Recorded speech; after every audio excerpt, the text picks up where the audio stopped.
In Game 5 of the NBA Finals, Golden State demolished Boston 104-94, led by Boston's 18 turnovers for 22 Golden State points. In Game 6, Boston came out the desperate team, leading by 12. At the end of the first quarter, Golden State took the lead up by 5. And for the rest of Game 6, the Warriors took command of the game as they won their 4th championship in the last 8 years. 103-90. Stephen Curry was named the NBA Finals MVP for the very first time in his career. Tonight, we recap Golden State's championship victory. And where does Curry rank as one of the NBA all-time greatest players? In the Stanley Cup Finals, Colorado leads Tampa Bay 2-0. Can the two-time Stanley Cup champions even the series up at 2 games apiece?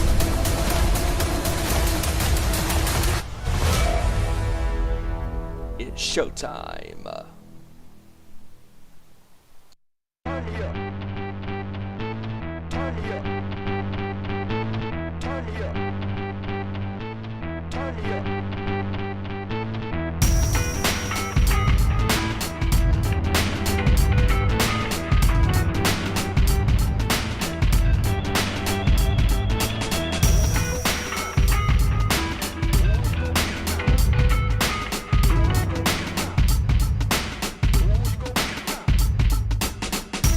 From the gridiron to the court, talking all that is sport. Members of the Busted Up Nation bring to you our Nation Sports Show. Here are your hosts, Ezra Vickery, Joey Thornton, Kevin Rory, Randy Guy, Stephen Wyand, and what a special appearance by Hijacker Mike.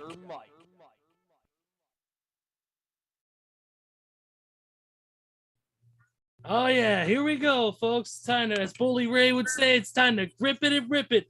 Let's go, everybody. It is our Nation Sports Show. We are live. You wanted the best? Well, they ain't here, so you get us instead. We are live right now with you all on a Tuesday. Happy Tuesday, everybody. Once again, it's time to talk about what we love here, not only professional wrestling, which is on the other show, Nation's Corner, but also here, sports. Let's get right into it, guys. First, of course, got to say to everybody, thank you for watching the previous episodes. Thank you for watching last week's episode as well, as we talked about games 4 and 5 and got into some NBA, NFL, NHL news.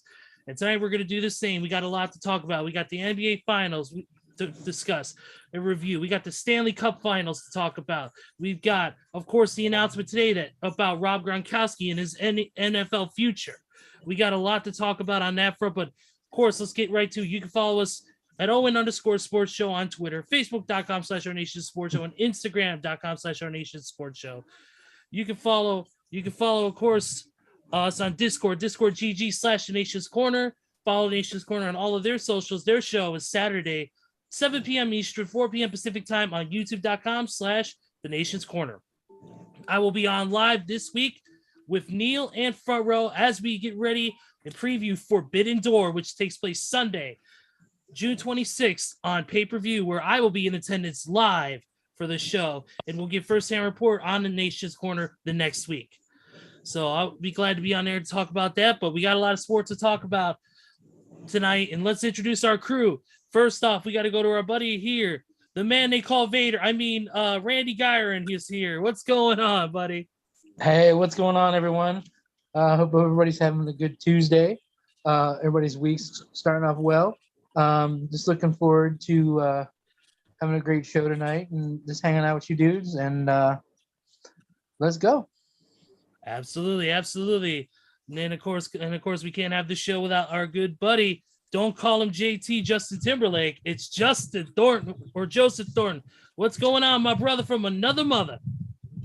What is going on, everybody? Hope everybody's having a amazing Tuesday night. And I hope, for one thing, you're staying cool. And I just got to say one thing real quick, and that is we are now less than a week from my boy, John Cena, coming back to WWE. I'm ready for next Monday Night Raw. Let's go. Okay, first of all, why is your background just a blank screen, okay? Yeah. For a minute there, you would say that.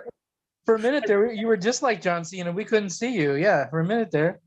Of course you would say that. Of course. But yes, we're definitely all excited on the June 27th, the return of John Cena for his 20-year anniversary. Definitely.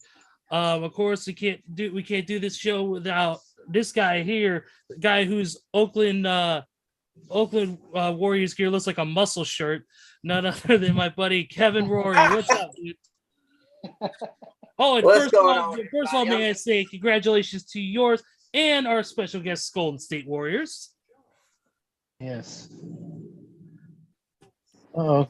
Yes, what's going on, everybody? I'm still enjoying that, especially Steph Curry being my favorite player since he came out of college, man. Just to see him get that illustrious Finals MVP in his 4th ring and catching LeBron James is sweet taste of victory in my mouth. Absolutely, Kevin. Definitely, we cannot do the show without my heavy metal brother from North Kakalaki, the one, the only man who's better impersonating somebody than Fake Clay is, and that is Dave Grohl Jr., aka Stephen Wyand. What's up, man? Well, I'm here and I'm not going to get suspended. I'm not going to get banned because I run this show every Tuesday unless I'm going to a concert, and all that good stuff. And speaking of said concerts, I will be going to Charlotte, North Carolina next Tuesday for Motley Crue, Def Leppard, Poison, and Joan Jett and the Heartbreakers for the stadium tour. Oh my goodness, it's going to be a great show. And man, looking forward to talking about Game 6 and Steph Curry getting that Finals MVP finally, and the Stanley Cup Finals and NFL and all whatever we decide to talk about. So with that being said, let's grip it and rip it and go. Absolutely. And it also, don't forget, also on that tour, Classless Act is headline or is also opening the show as well. So check them out. Great young band. Yep. But we got us a special 6 host for the first half hour. This man is this man creates our videos. This man creates our theme song, and including the Nation's Corner as well.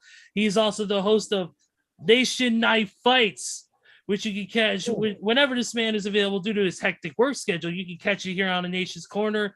None other than our boy, Hijacker Mike from the Bay Area. What's going on, my brother? HJM in the Heezy, baby. What's up, y'all? Glad to be with y'all here today. It's been a while since I've been on the sports show with you due to my work schedule. I'm at work while you guys are rolling. But you know what? I'm here to roll with you guys. Let's talk a little bit about an NBA Finals. Let's talk a little bit about the Warriors parade the other day and have some fun for the first few minutes I'm here to be with you guys today. So thank you for having me, and let's go with it. Absolutely, my man. And you know what? Let's go ahead and get started. I mean, we'll talk about the game in just a moment, but Hijacker, you were at the parade this past week, and what a time it seemed like. I mean, absolute chaos, of course, like any championship parade. Clay drunk on Hennessy, looking for his championship ring on the ground. And everybody storming the buses. They came down for autographs or whatever. Man, it just looked like a party beyond parties, man, in the Bay Area. Give us a little bit of your firsthand experience, and I know you also have some video that you would love to share with us too. Yeah, I got a little video footage of where I was at during the parade, but it was great. Now, I digress. I am Oakland. A lot of you guys know I'm Oakland. Absolutely. I miss this parade being in Oakland. Now, I'm not taking anything away from San Francisco. It just didn't feel the same. I don't like to knock the bandwagoners, but they're there. People haven't been around this team for the past 7 years, but for one reason: 4 final championship rings. Before that, these guys weren't showing up. It was just the diehards. It was the diehards there. But you know what? That's neither here or there. They just won their 4th championship. It's a great feeling. It's a good squad to see. This is one of their better squads. Earlier in the season, I was saying that this squad probably had their best overall roster out of all 4 championships or 6 championships teams they had. This is their best overall roster with a solid depth chart they had. Other than that, It's a great feeling, man. Being out at the parade in San Francisco is great. It was a little warm when you're standing in the sun. We were in the shade most of the time. The last hour we were in the sun, it got a little warm, but just to be out there with the fans, watching this team roll by, showing the trophies from the past, you can't beat it, dude. I hope all you guys get a chance to go see one of your teams or even a local team, a championship parade, because it's nothing like it being out there with the fans and seeing the MVP come through, seeing multiple champions, Draymond, Clay, Stephen, they all been there together. Looney's only missed one of those championships. Watching all those guys come out there and just hoist up a trophy and just be a part of this, it's great, man. It's nothing like it. Absolutely. It just seemed like such a great moment for your, especially for Oakland, for you being such a long time fan of the Warriors. It seemed like just for the Bay Area and also too, it's vindication again. 4 championships in 8 years. It's just been an absolute almost a dynasty in a sense for Golden State. Just starting to get to that point, and to have these parades and to have this big celebration like that, it's great for the morale of the city. It's great for the morale of sports fans in general in that area, especially when maybe your other teams may not be doing as well. Like for us, when the Chicago Blackhawks won the title in 2010, won the Stanley Cup, it was one of the coolest feelings ever. Unfortunately, I didn't get to go to the parade, and I saw it live on TV. But the fun that the players were having, the fun the fans were having along that long 2-mile stretch of confetti and people, and you see nothing but all the colors. It's just amazing. Hijacker, right what here, you got there? This is confetti I found in my shoe. Oh, blue, white confetti that was in my shoe when I got home from the parade yesterday. Wow. I had that from a Kiss concert. I actually did. That was the same way. I found it in my shoe. But no, that's cool, man. Why don't you go ahead and let's see the video from the parade, man. I know you got some pretty good insight. So let's play it, brother. Gotcha. Let me go ahead and get it set up and queued for you guys. Yep, absolutely. This is a little video from the victory parade where Hijacker was at. So everybody enjoy.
Damn, man, that's some Nice. awesome footage, man. That was some good shots, dude. The crowd was roaring, man. That looked like such an awesome time, man. I'm glad you were able to experience that.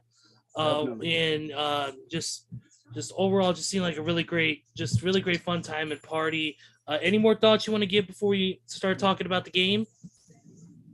Oh man, it's great. You know, like I said, it was a different feel and vibe being outside of Oakland. You know, the first three of them there, and then this one here. It was good, but it could have had a different feel. Yeah. You could have been spread out a little more and actually enjoyed yourself instead of people pushing behind you and you pushing up on people in front of you. But it was great to just be there for the fourth championship, and I do see at least 2 to 3 more coming before these guys retire. It could very well happen. I mean, this team is so stacked with all these great players, Steph and Clay and Draymond being the core, and then having the young core that they have with Jordan Poole and Andrew Wiggins. I mean, just, you know what? I mean, I know those 2 championships for KD were very significant because they were back to back, but I'm calling a spade here. This might be the best Warriors team as far as put together. I mean, even though that first championship team was really good, you know, with Barnes, with Draymond and Clay and Steph, and also the bench with Leandro Barbosa and Sean Livingston, you know, being the captains of that bench, you know, and David West being there all those years, and, you know, all the great players. Yep, and Maurice Spates, you know, and all those players that they had over the years. But this team was just well put together. And this might be the most convincing finals performance out of the Golden State Warriors in a very long time. I mean, they were complete. They were firing pretty much at all cylinders, and just a great championship victory. I agree. Hey, Hijacker Mike, I have 2 questions. What's up? First question, how many people were there, you think? Let's see. They probably had, where we were, it was probably a good 100-something thousand, because they said on our Bay Area rapid transit BART out here said they had 170,000 people ride to the Oh place. my God. I know that's just not everybody. It probably had to have at least 500 to 700,000 people at least. That's In a mile and a half stretch, yeah, both sides of the street packed. Wow, that is amazing. And the second question is, why didn't Andrew Wiggins get a bus ride? Why was he just walking around? This is what happened. I think him and Jordan Poole were both running throughout the crowd the most. Even Toscana Anderson, since he's from out here in the Bay Area, they were all running around the crowd. As you can see in the video, Wiggins came up. He was probably maybe about 20-something feet from us, but we couldn't get a high five from him because everybody kind of just swooped in. Jumped in, rushed the gate. And then as you can see at the end, everybody went and rushed Clay's bus. Curry's before him, there was nobody in the way. They were running his business as usual. But when Clay's bus came, everybody just mobbed and his bus went through slowly. The cops didn't have any control out there whatsoever with this crowd, man. People were just everywhere, just running down there, just acting, you know, they weren't acting up, but just getting in the way, slowing down the parade. But yeah, Wiggins, Poole, and Toscana Anderson, is that how you say his name? Toscana Anderson. They all went out and was running in the crowd. And then Clay did too, as you can see, he lost his ring. Curry even ran down to the dude with the goat with his jersey on and took a picture with those guys. So everybody kind of leaves their bus periodically and runs to the crowd and high fives, takes pictures. Because we got the last time we got Matt Barnes and Steve Kerr came over and high fived with us in 2018. So it just depends on where you are and where you're at. We kind of got a off angle to where players could have ran up on us. But no, it was good overall. Great experience. Cool. The guys are just out there having fun with us. That's all. Hey, I do got a question, Hijacker. What's up? Which I know the answer, but I want you to tell everybody. Why was Klay Thompson out there in his captain's hat instead of his championship hat? I'm gonna go ahead and let you say that, man, because He had his Henny out there, man. He was loaded off his Henny. He was out there getting down, running into people. And you know what? I think he was off the Henny a little too much before the parade, because on Instagram Live, he was on his boat going to the parade, and his hat flew off right into the Bay Area. Oh no! His hat flew off. He said she became one with the ocean. Yeah, he didn't turn back for it. So the Ocean's got a championship hat with him. Yeah, that's it. Yes, definitely. Let's Clay go ahead. Clay deserved that, man. You know, all the turmoil that he went through the last couple of years of the injury in the NBA Finals in 2019, and came back this year, and man, he's had a great rest of the season. And hey, what can I say? Game 6 Clay showed up multiple times this year in the playoffs and in the finals. Yep. See, and I don't really have a question. I have a statement that I happen to see, but I have to say, I know one fan during that video kind of had a really awesome view, seeing as how he was sitting on top of a crosswalk sign. Yeah, I was like, dang! Look, How in the world did he get up there? Yeah, there was a girl that got pushed up there on top of the crosswalk sign, and then that's how everybody was. Wow! Throughout the video, there was several people on top of him, and people just pushed them up there. People just pushed them up there. Great. Oh yeah, they do that all the time at these championship parades. Trust me, I've seen it with the Hawks. I've seen it with the Cubs. It happens all the time. And that's where I'm saying that's where the police slipped. I guess they didn't care, because if someone falls, someone's getting hurt. Yeah. Yep. Yeah, definitely. You know, but that's a great point, Ezra. You know, and Mike, you know, you guys were saying that if your team wins a championship and it's in your area, man, you know, go to these parades, because they sound like a lot of fun. I mean, you know, like all the fans having a good time, you know, because man, you know as well as I do, we all know that fans can be crazy no matter what walk of life it can be. Sports, music, wrestling, you name it. And like just mobbing Clay, you know, just like I bet Clay's like, come on, man, you know, Yeah. And you know, and I mean, Curry getting the MVP chance, and rightly so, and Looney getting a nice good chant. You know, the crowd was just insane during this parade. Yeah, it was, man. Clay was telling people, hey, you got to move out the way so we can keep going. They didn't want to listen. They didn't listen. No, and keep the bus moving. They'll move. Security and security honestly has to do a better job. I know it's hard, but they have to try to do a better job. Get more security, from out of the state or near, or within the state, but further back, whatever. That way they can come down there and be prepared, because if fans are going to be acting too incoherent and not being, responsive and following commands, then they deserve to get mauled out of the way. As far as like, hey, get pushed out of the way. Like, excuse me, we got a parade to do. This is not about you. I know you're happy about your team, but we got a parade to do. Let's go. Yeah, they pushed their way through the side barricades. Hey, but the you know crowd what? Control. Mm-hmm. But you know what? You got to understand, and I love it. These fans are the same fans out there outside of Chase Center during the Western Conference Finals that was hooking shirts and bottles at Charles Barkley and chanting, Chuck, you suck, hours and hours and hours. And they're like, hey, they some real ones out there now. They had a whole beef with Charles Barkley at the whole 5-game series out there. That's been going on for years. I guarantee you, all those fans that were outside of Chase were the diehards that can't get in because of being outpriced. Those are all the fans that were in Oakland when they were affordable and when the crowd was real. This crowd here, you got a handful of people in there that can get in that were from Oakland. But honestly, dude, to go to a game, a $40 seat in Rorical is now $200 in Chase. Wow. Yeah, and that's what I said during the pre-show. I said, Mike, because we saw what the Celtics did in game 1 of these finals is they beat Golden State. And on their home floor, even though Golden State took game 2 and game 5, if that series would have gone game 7, I think Boston could have won game 7, because A, they would have had the momentum, and B, the Chase Center is just not the Rorical. It's not the Oracle. Oakland, California is an unbeatable arena, with the Golden State Warriors. And very few teams have won back-to-back games. Just ask the Cleveland Cavaliers. They had to win 2 out of 3 games in 2016 on the road to win the championship. And that's, is the Chase Center nice? Yes. But I mean, it doesn't have the diehard, prestige, that Oakland has or had, because Oakland with the Royal Coliseum up there, those fans would go so crazy. The decibels would be Seattle Seahawks level of just loudness. You know what I mean? And Definitely. It's not the same anymore.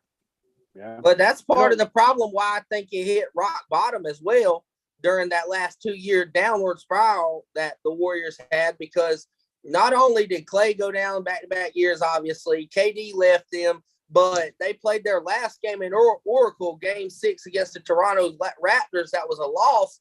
So now you got these injuries. You got people leaving free agency. Then you got the question, they're going to a new arena. They're going to San Francisco. How is that going to pan out? So honestly, it killed a lot of spirits, I feel like it did with the Warriors. That's a good point. That's a good point, because when you're going to an arena that you're not familiar with and it's your first time playing, it doesn't have that prestige, like your other arena, did.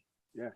And plus Curry can't shoot his tunnel shot like he did in Oakland either, because the way they built it, it's off. I don't know if you guys seen video footage of him shooting the tunnel shot before games in Oakland. He can't do it here because it's the way it's built.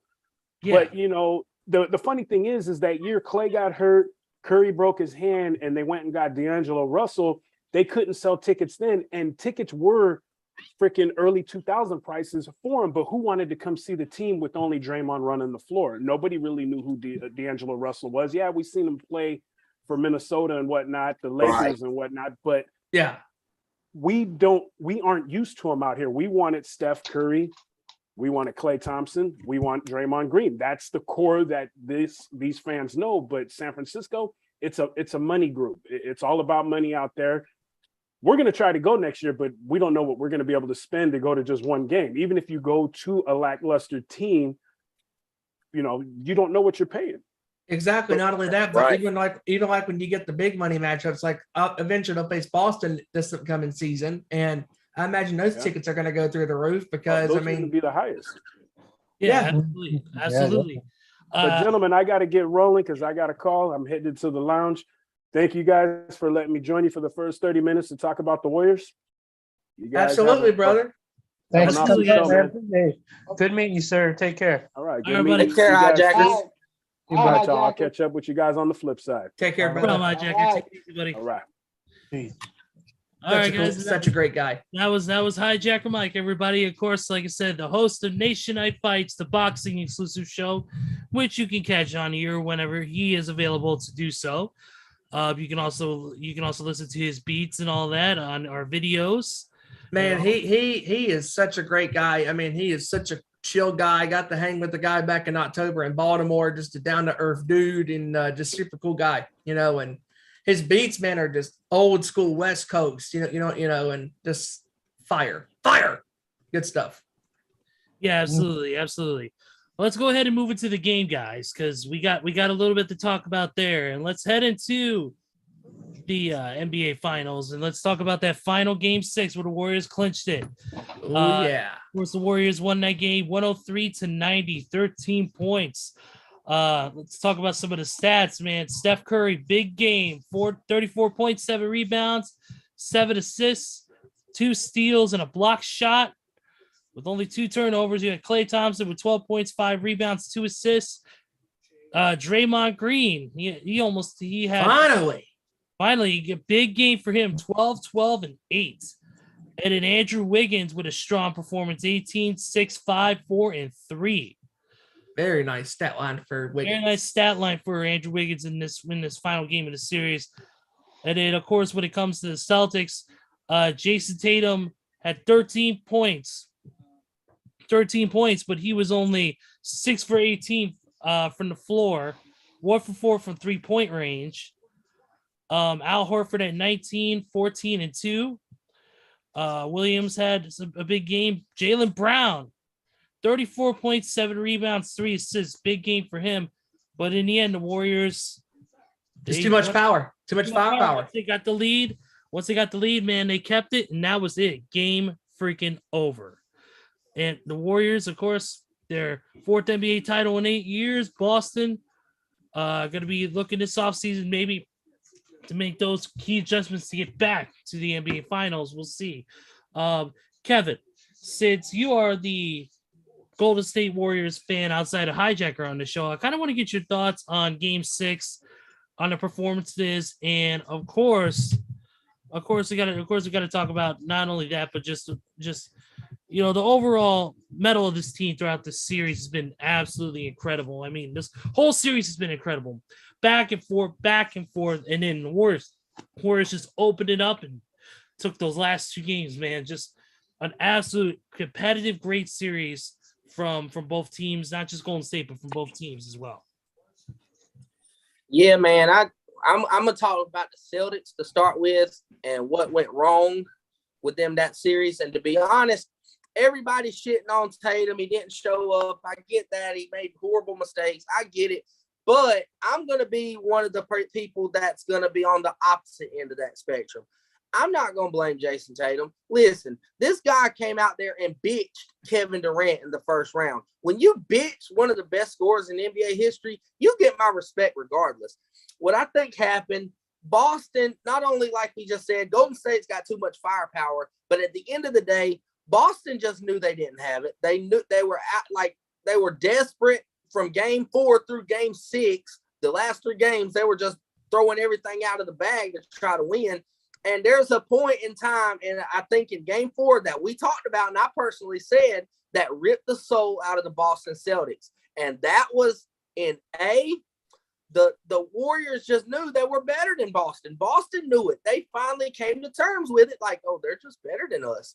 And B, Andrew Wiggins earned himself a max contract with this Golden State Warriors team from Game 4 through Game 6, and basically the whole season, first-time All-Star, by the way.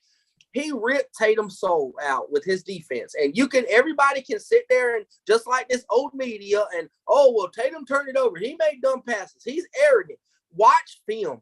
If you watch how Andrew Wiggins was up in his grill with his hand in his face, Tatum had no option. What do you want him to do? Get an up and down, travel call, throw it out of bat? Like, I mean, Wiggins is one of the best two-way defenders in this league. If you ask me to this day, I'm putting him with Paul George in that category with a two-way player. And that's good company, because he's that good. He can defend anybody from 1 through 4. If you want him to go defend Anthony Davis, he will. And Anthony Davis might break a leg in the process, but he can defend a point guard. He can defend a shooting guard, a small forward.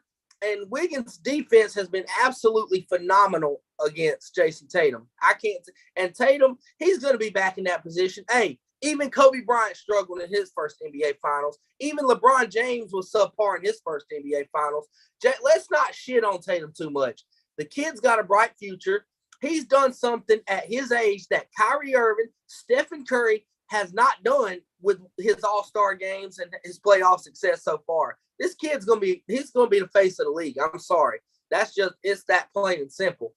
Now for the Warriors, man, like Hijacker said, I got to agree, man. This might be the best roster, top to bottom, 1 through 15 that I've seen out of this dynasty. And yes, I call this a dynasty. This is a dynasty. When you win 4 championships out of 6 finals in 8 years, I mean, you're a dynasty, dude. If the Spurs are a dynasty for their success, and that was spread out, by the way, or the Lakers with Kobe and Phil Jackson, if they're a dynasty from their success, you have to label the Golden State Warriors a dynasty. This is 4 championships, 7 overall, and the 3rd highest in NBA history. Come on now. And to sit there and what I think is so special about this dynasty and about this championship run here is a couple things. Steph Curry, finally, he shut the critics up. There can't be a damn thing said about Stephen Curry, and I mean that. There can't be, oh, he doesn't play defense. By the way, I shared a picture the other day. Anytime that Ja Morant was going up against Curry, Luka Doncic went against Curry, and even Jaylen Brown went against Curry. Curry held his own. The opposing players he's guarded has shot an average of 22% from the field on Steph Curry. Tell me that's not defense. I mean, if you don't know the game, you're not going to understand. That's defense. Curry is holding his own. Back in 2017, LeBron and company and them, they would pick on Curry and point out his defense and get him in that pick and roll to try to isolate them, to try to dominate them. You can't do that no more. Jaylen Brown tried it, and Curry was damn near stripped him every time. Tatum tried it, and he couldn't even get past the free throw line. Curry has put on 50 pounds of muscle, and he's locking down on defense. I'm telling you. And it's so special because, like I said, people didn't believe, obviously. There was doubts all season. People sitting there and saying, well, against everybody else they played in the Western Conference Finals, they was 1-3. They was 1-2. Against the Celtics, they were 1-1. They couldn't beat them all year. I said, you know why? The trio, the Hall of Fame trio, by the way, of Steph, Clay, and Dre played 11 minutes in the regular season. Once they got healthy in the playoffs, you see what kind of animal they turned into. And it's most impressive that this Golden State Warriors team, they have not had their backs against the wall the entire postseason. They have not faced an elimination game. They won 4-1, 4-2, 4-1, and 4-2. They have not faced an elimination game. And they were 10-1 at home. 10-1. And they should honestly be 10-0 because they shouldn't have had a game, or they should be 11-0 because, to be honest, let's keep it real. If they don't blow that first quarter, Golden State wins in 5. They win 4-1 against Boston if they don't blow that for game 1 in the fourth quarter. But you know what? They put their big boy boots on. They played some ball. And this rock, I seen a time lapse. Steph Curry was sitting down in game 6 against Toronto, 2019 finals, because he knows what's coming. He's about to lose his whole team. He thinks this franchise is falling down. It's over. It's done with. Fast forward 3 years later, and he's sitting down in the same spot on Boston's floor, except this time he's crying tears of joy because he knew these guys hit rock bottom to come back up. And by them hitting rock bottom, like Hijacker said, was getting them to be able to build this roster that they have now to go on this run. Andrew Wiggins was the result of the Kevin Durant saga. They signed and traded D'Angelo Russell for Kevin Durant. Then they ended up shipping D'Lo away for Andrew Wiggins. They was able to get 2 high draft picks over the last 3 years in Jonathan Kuminga, who I think is going to be a bona fide star in this league next year, and guys like James Wiseman, who didn't even play this year, and they won. He's supposed to be your superstar center. Then you got guys like Jordan Poole developing while Clay was down. And Jordan Poole, let's be honest, how many of these Warriors championship teams have had a 6-man that was a superstar like Jordan Poole? Not one of these Warriors teams had a player nowhere near as good as Jordan Poole. And is Jordan Poole young? Yes. Does he make dumb mistakes and throw up dumb shots sometimes? Yes, but he's 21. He's 22 years old. 22 years old. And when you're that young and you're considered the best player that's under 23 years old in the NBA, you got a bright future. And Gary Payton II, I mean, it's incredible about his journey. He's played on about 10 teams, 10 G League teams. He got cut. Then this year, Golden State held a tryout for that 15th spot on the team. And I think this is pretty neat, fellas, but they tried out Gary Payton II, and they tried out Avery Bradley. Avery Bradley's known in this league for his defense. Steve Kerr looked at Joe Lacob right in and said, I don't want Bradley. I want Gary Payton. He's going to be the best defender in this league. He's going to be the best wing defender in this league. And I don't think they win the finals without the contributions of Gary Payton II. I really don't. I don't think they win the NBA Finals without Gary Payton II's contributions. And I don't think they win the NBA Finals without the whole team's contributions, basically. I mean, 1 through 15 on that roster. Yeah, They all had a part of it. And for the people that said that Draymond Green doesn't show up, hey, one of the best defenders of all time, baby. First team all defense. If I had to pick a first team all defense right now in NBA history, Draymond's in it with Dennis Rodman, Gary Payton, Hakeem Olajuwon. No, there ain't no doubt. There ain't no doubt about it. But to watch Curry win that Finals MVP, hey, he shut a lot of people up. A lot of people up. And now he has a winning record in the finals, unlike LeBron James. He now can prove that not only does he drive the bus, the championship bus, he built the motherfucker. He's up under the hood, built the motherfucker. He don't only drive the bus, he builds it. That's a good point because I mean, when you absolutely. The Warriors winning.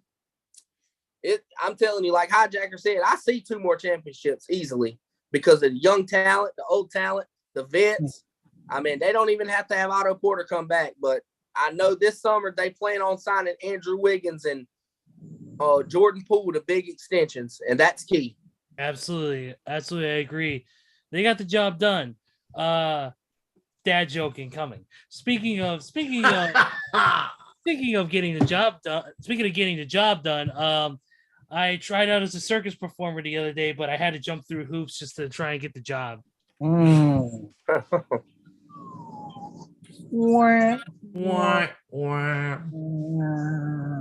Hey, girl, shut up. One of these things is not like the other. Yeah. Times like these make me sick. Anyways, moving forward, yes, I do agree with you, Kevin. It's what a great series, what a great game this was. I mean, Steph Curry definitely proves himself as one of the best shooters of all time. I mean, he's proved it time and time again. Everybody wrong. I mean, absolutely. Just his shooting percentages, with the exception of Game 5. I mean, he was incredible. I mean, averaging over 30 points a game, and he can finally shut these critics up, And I mean, Kevin said it best. I mean, this Celtics team, I mean, everybody wants to blame Tatum. Oh, Tatum, he choked in the biggest moment. I mean, yeah, but you also got to give credit where credit is due to great defense, because if a defender is locking you down, it's going to be hard to make shots, even if you're wide open or if they're contested, because when the defender is defending you like that, you don't have any space to get the shot off. And Tatum made some critical mistakes. And, the kid's 24 years old. He's in his prime. He's young. He's been to the Eastern Conference Finals. He's been to the NBA Finals. And the great players had to fail in order to succeed. And if you aren't willing to fail, then you're not willing to try. And that's a saying that I've been living by since I've in my 20s, as far as being a drummer and all that stuff, and daring to take chances as a musician, because not everything about being a musician is perfect, and you're going to go through your struggles. And, Tatum had to go through these struggles. And I think from here on up, as long as they keep building around him and Brown, I mean, they're the core guys in Boston. I mean, bring a couple of free agents in there, get some nice draft picks and stuff. I mean, Ime Udoka should have won Coach of the Year this year for the Celtics, with it being his first run, and a great run, especially in the second half of the year, because, I mean, it went from one of the worst teams in the Eastern Conference to the Eastern Conference Finals and to the NBA Finals. And what killed the Celtics in this series, and we keep on preaching it, turning the basketball over. And those turnovers in game 4, Game 5, and Game 6 were their demise. I mean, in Game 5, they had 18 turnovers again. In, I believe, Game 4, they had 16. But in Game 6, the closing game in Boston, 23 turnovers. Not for a lot of points, but still the turnovers killed the Celtics in critical junctures of these games. And they knew that Golden State was the better team. Even though I'm a diehard Boston fan, I was hoping that Boston was going to beat Golden State because they had pieces that could do it, but they didn't have the game plan and the coaching minds to say, hey, if we take these big guys in the paint and all that stuff, because if you look at both of their wins in these finals, the Celtics went big and Golden State could not contain them. And the games that they've lost, they got outside of that game plan. And Kevin, you know as well as I do, Mike knows this, we all know this being NBA fans. You can't outshoot Golden State or dare even try. Because if you do, you're going to fail miserably and fall on your faces. You're right. And you know what? My thing is this. I think Boston is one piece away from being a legit contender. Yep. To be honest. Watching the series unfold, the Boston Celtics are missing a true point guard. Marcus Smart's not a point guard. He's just a shooting guard that's playing point guard.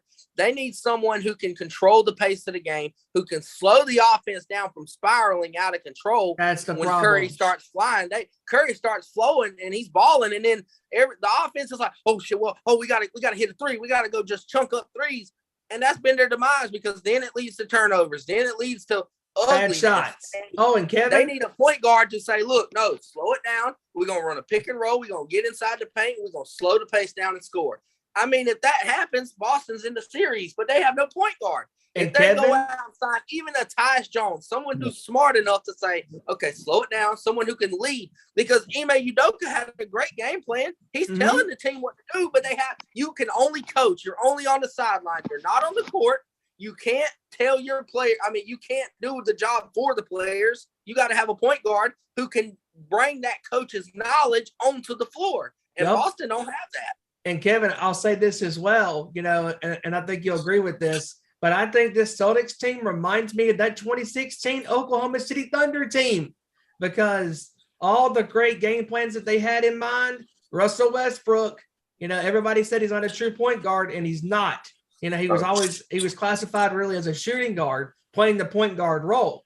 And that was the Thunder's downfall in Game 6, because in the last 2 minutes of regulation, 4 turnovers and a bad shot by Durant, forcing a 3 when Clay hit that 3 to go up by 3. And, and that is the thing that has killed these teams against Golden State, or just in the finals in general, is if you don't have a true point guard running the show, a true quarterback running your basketball team, the point guard is the one that slows the guys down and goes, hey, guys, we can make this play. The coach said we're running this. Let's go. And then that's when you go and run the play. And that's the problem with the Celtics this year is Marcus Smart, like you just said, is not a true 101 point guard, because he is a shooting guard playing that role. And is he a good defender? Yes. Is he a pretty good player on offense? Yes, but he's a streaky player. They need a true point guard, and you're absolutely spot on. And also, may I add, they also need a few, more, bench players that can actually show up when the game is on the line, because my goodness, Jesus Christmas. I mean, Game 6, that bench killed them in the first quarter into the second quarter before you can even blink an eye. They were down by 21. I'm like, holy shit, like they're getting their asses whipped, because Ime Udoka's like, oh, I got to put bench players in because I was told that Tatum needs rest. Well, it's Game 6. All the marbles are on the table. The chips are on the table. It's time to go. And having all those bench players in, the turnovers, the bad shots, not taking the shots when they're right there, taking what the defense gives you, it killed them in Game 6 when it happened the worst. And they need a few more pieces. And you know what? That goes back to what you said, Stephen, about the bench. And there's a reason for that. Like I said earlier, there's not been on any of these Golden State teams a player off the bench as highly dominant like Jordan Poole has been when he takes good shots. Right. Boston is not going to outplay Poole. You can defend him, do this, but when Poole starts playing good, oh man, this team. And can I just say that he has Curry a deadly half-court shot?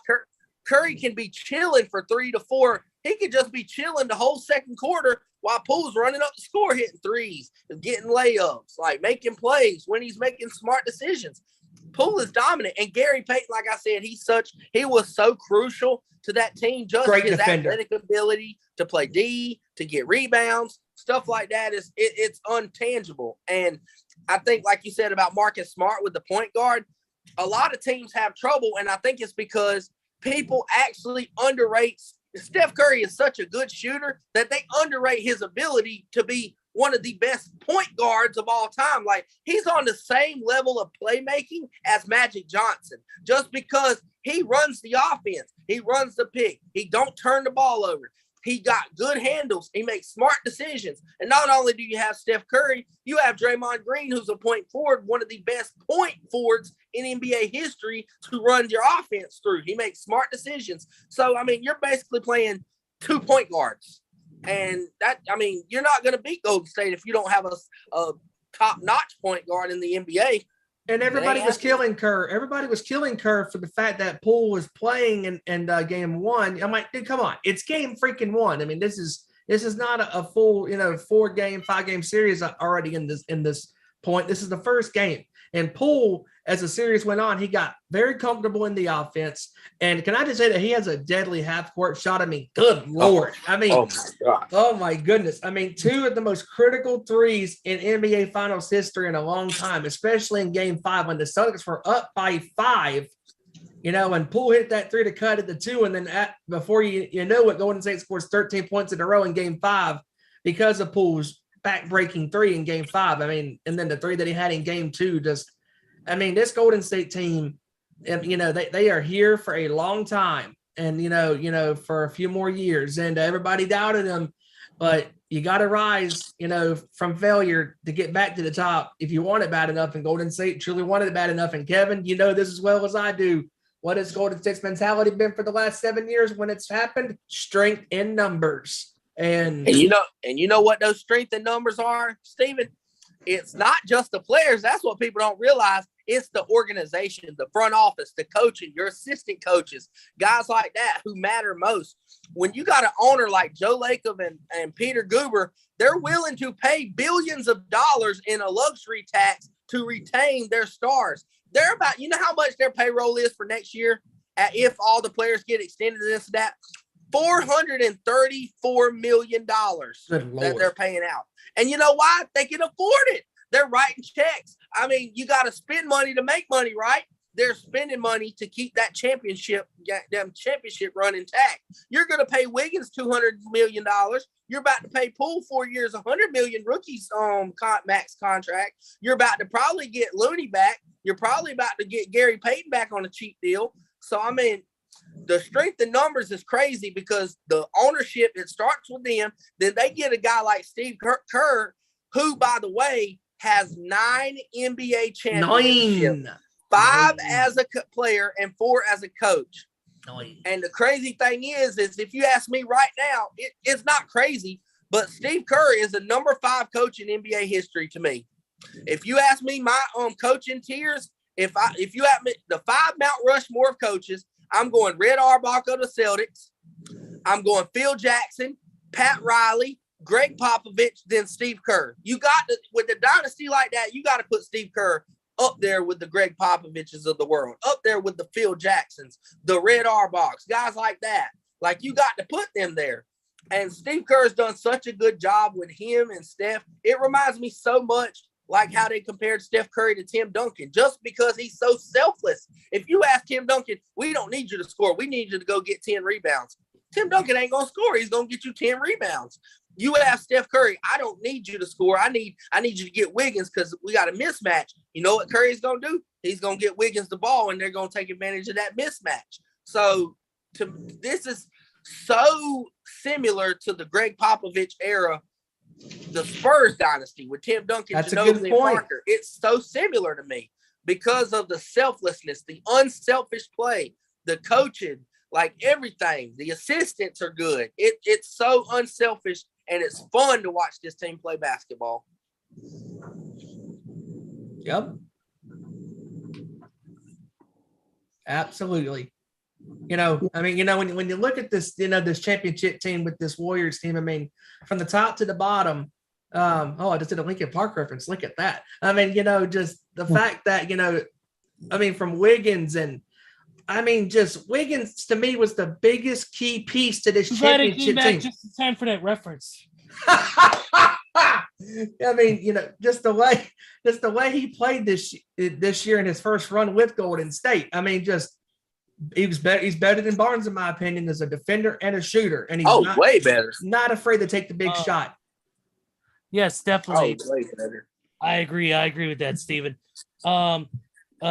Just real quick, Joey, don't worry about it, man. I know you're going through some stuff right now. Yeah, Joe had to drop out because he's got a lot going on in his mind right now. So, yeah, unfortunately, but Joe, get your mind straightened first, get everything together. We'll see you next week, brother. Take care of yourself. Yes, sir. We got the ship here, man. Don't worry about that. That's absolutely for certain. We got this. But let's quickly get into real quick, because I know that there's a bunch of NBA topics I do want to get to, because there have been some news going on, especially when it comes to free agency coming up here shortly, and the draft, of course. I definitely want to get into some of that, but we mentioned about Steph Curry, and you mentioned in the intro, Steven, about where does Curry rank on the top players of all, the top shooters of all time, just as shooters in general, not just overall players, but shooters in general. where does Curry rank? For me, it's hard. I'm going to give him, I have to say he's in the top 10 easily, no doubt. Come on. Top 10, easily. If I had to go lower, it would be top 12, top 13. But to me, as far as consistency, accuracy, and the way he shoots, there's not many people who can match Steph Curry. His ability to move on the floor, how quickly he gets the shot off is something else to behold. Because to me, not many people can take a shot. Most people take time to set up their shot. Some people have a high arc. Some people, move their hand a certain way or get their hands positioned a certain way. The dude the ball just like leaves his hands and floats in the air and it drops. I would give him a top 10 spot possibly. But I don't know where in that top 10 he would be. That's just, for me being a fan, that's just too much of a call. I can't do that, in my opinion. But definitely top 10. If the lowest to be probably top 12. Oh yeah. Yeah, and my take on the whole thing of the finals and all that was nobody cares. I knew it. I figured that too. I mean, I forgot I was on here for a minute. Yeah. Steven wouldn't know. Yeah, that's it. My cat has a good take too. We'll get him in a minute. But I think it was just on that game 6. They were up 21 before you knew it, and that's only because of what we talked about the whole time was experience. They knew that they needed that game 6 because they didn't want to get in that game 7 to where anything could happen. They wanted to put their foot down and put the dagger in quick and get it going and get out of this series and show what a championship caliber team really looks like. And I think that's what happened. And as far as Stephen Curry goes in the top 10, shooters, I think he's one of the best of all time. I have him in the top 5, but as far as scorers go, then that's when I'm with you on that, Asbury. You don't know where to put them.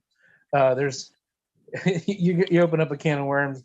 There's too many players to even think about and to put in that sense. So right, because I know Kevin brought this up and it brought an interesting thing in my head. Like how because now Curry has that NBA Finals added to his resume. Truly, now where does he rank? And that's an interesting thing that you brought up, Kevin, because I know, Kevin, you had something you wanted to talk about, when it comes to Curry now with his recent success. Yeah. First, I want to tell you, Randy, that's a good point you make about the experience thing about Golden State not going to game 6 or game 7, because interesting fact that out of 4 championships for Golden State, 3 of them have been clinched on the road. That's a pretty interesting fact. Then not only that it was that exact date 7 years ago that they won their first championship in game 6 on the road in 2015. So they know what they needed to do. But as far as Steph Curry is concerned, here's my thing. I agree. Like Shaquille O'Neal before the finals, he said himself, hey, he's up there with me. He's top 10 easily. There ain't no doubt about it. You don't need no finals MVP to solidify yourself. But listen to this. Listen to what season the guy has. First ever Western Conference Finals MVP, All-Star starter, All-Star Game MVP, the first NBA Finals MVP, NBA champion, and in the previous year he was a scoring champion. You know who the last player to do all of those accolades was? Kobe Bryant, 2010. Wow. Kobe Bean Bryant in 2010. That's incredible. But I don't think you needed a Finals MVP. Nope. But before the Finals MVP, I would put him about 9 or 10. But my updated list with Steph Curry after the Finals MVP, here's who I got. I got Michael Jordan, number 1. Kareem, number 2. LeBron, unfortunately, number 3. Go kiss rocks and kiss ass. Number 4. Listen. Everybody's gonna have their own opinion, but I will say this: number 4 and number 5 is kind of a toss-up for me. It's either 4 and 5. It's both Kobe and Tim Duncan. To me, they're in the same category, the same type of dominant superstar. So that's who I would put 4 and 5. I would put Magic at 6, and I'm going Steph Curry right on the tail of Magic Johnson at 7. Wow, look at Listen, hear me out. I believe before it's all said and done, Steph Curry is the greatest pure point guard of all time. Not shooter, greatest point guard of all time. Because everybody makes the case, oh, Curry played with Durant. Well, you know what? Magic played with Kareem. So what? That's all I want to know. So what? What are you going to say now? You can't say Magic done it on his own. Magic had Kareem. And Curry only had Durant for 3 years, for Christ's sake. And you know what? I'm going to say another thing that a lot of current NBA fans ain't going to like. And Stephen Curry is miles better than Kevin Durant. Let's keep it real. And I'm a Kevin Durant fan. I love Kevin Durant. But when you sit there and you can run an organization like Steph Curry has, and Kevin Durant have to need Steph Curry to win his championship, then the tapes reset. The tables reset. Curry still wins a championship, and Durant gets swept by the team that Curry and them stomped on in the NBA Finals. Tell me that ain't nothing.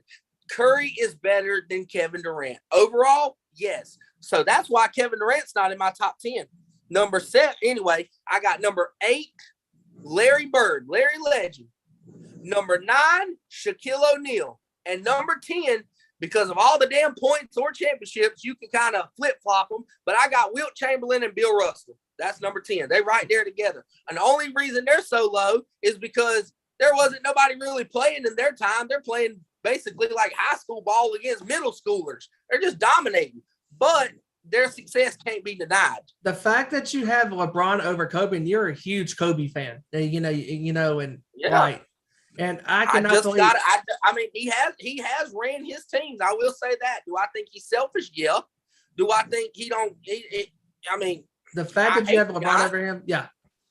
Just because he's 6'7" and a freak of nature and always has been, and took the game over with Miami them couple years, that's what did it. But I mean, I still hate the guy, but I don't think he's ever going to be Jordan.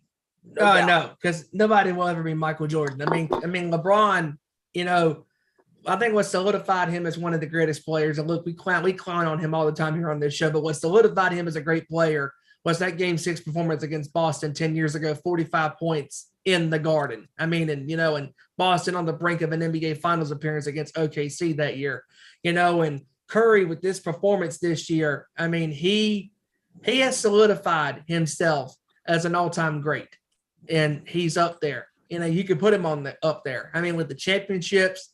Not only that, but the one thing that we all know is that he is the best shooter, pound for pound. Oh, no doubt.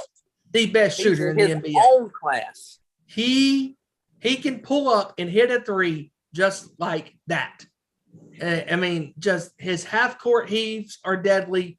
His 35-footers are crazy. I mean, no matter where that man shoots on that court, he has faith and confidence that it's going to go in, because that's how great he is.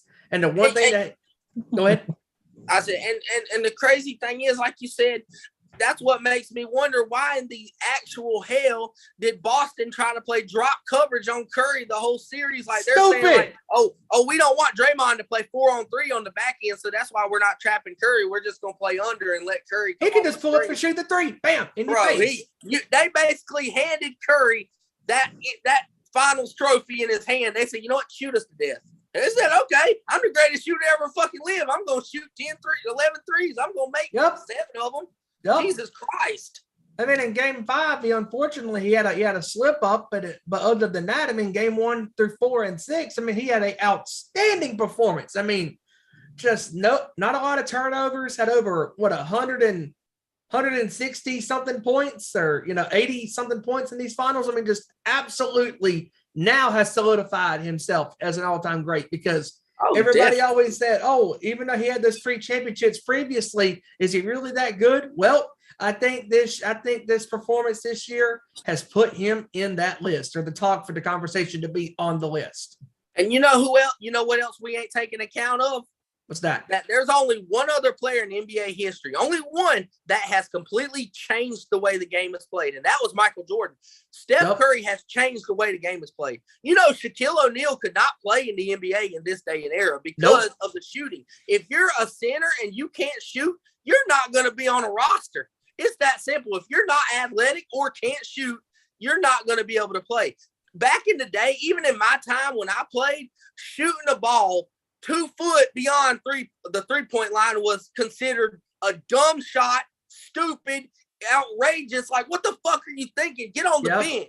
Yep. Nowadays, it's, okay, you're open. Take it all day. Curry, you're open at half court from the logo. Take it. That's what you call changing the basketball game. That is an excellent Magic point. has not changed the game. Magic hasn't changed the game like that. LeBron ain't changed the game the way it's played. Kobe ain't changed the way the game's played. Curry has changed the way the game's played. Jordan has changed the way the game's played. That's it. That is an excellent take because, I mean, when you look at the NBA Finals in the last decade or so, especially from the end of the 2000s into the 10s, I mean, the Celtics and the Lakers was one of the last series that truly mattered with defense and scoring 80 to 90 points, maybe 100 here and there. But it all mattered on defense. And then the Dallas and Miami series was the same way, mattered on defense and offense, or defense and offense, excuse me. But the moment Stephen Curry took that court as a pro basketball player, he single-handedly, like you said already, and we have been saying, he has rewritten the rules as far as the game. He has changed the course of the game. He has changed the narrative of the game. It's the narrative of the game, when it comes to shooting and all that stuff. Because now, if you got a wide open three and it's deep, if you can shoot it, go for it. And I mean, Curry is a game changer, and that's an excellent take. I mean, hell, look at the 2K games. I mean, I forget what 2K game it is, but that was the first game that they had the update when you can shoot that three from near half court with Curry, and if it was open, you were going to probably hit it, and all that. So, but yeah, Curry has just rewritten the rules of basketball.